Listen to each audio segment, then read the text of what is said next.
standard form,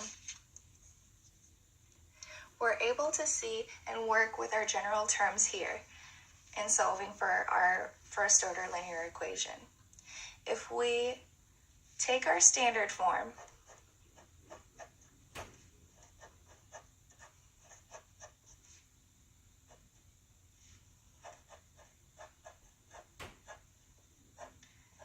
and we divide both sides by the first coefficient,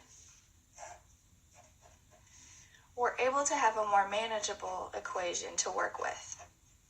So we end up with dy dx plus a naught of x times y over a1 equals our external function f of x over a1. And instead of working with these coefficient terms and fractions, let's call them p of x times y and q of x as our new external function. So the coefficients are now represented as p of x times y and our new external function q of x. Now before I had said that to solve this, we're going to multiply both sides of the equation by a function of x to get a product rule on the left side. By doing this, we're going to multiply by mu of x as the integrating factor. We'll be able to solve for this integrating factor in a few moments. So by multiplying by mu of x on both sides,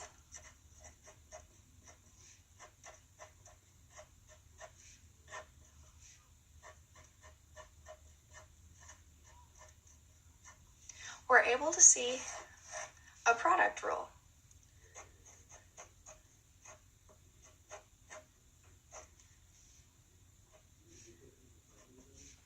And then our mu of x times our external function on the right-hand side. Now, if we want to solve for our mu of x and know exactly what function of x we're going to be multiplying both sides of the equation by, let's look specifically at this product rule that we have here. So, in solving for the integrating factor mu of x, we have our prime equals our mu of x times our coefficient of y, which is p of x. Now, if we turn this into a separable equation, we'll be able to solve for mu of x, which is our integrating factor. So by dividing both sides by mu of x, and then integrating,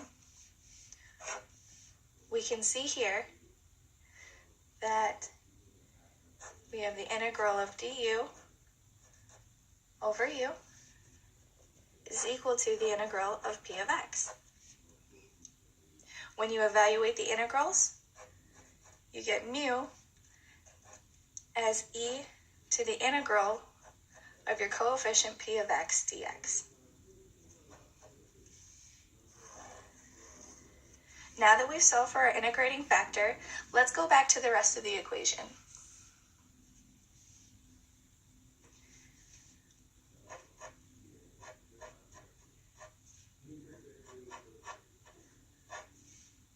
We left up here where we have our product rule equals our mu of x times our external function. Now we're able to integrate both sides, and our product rule cancels out with our integral.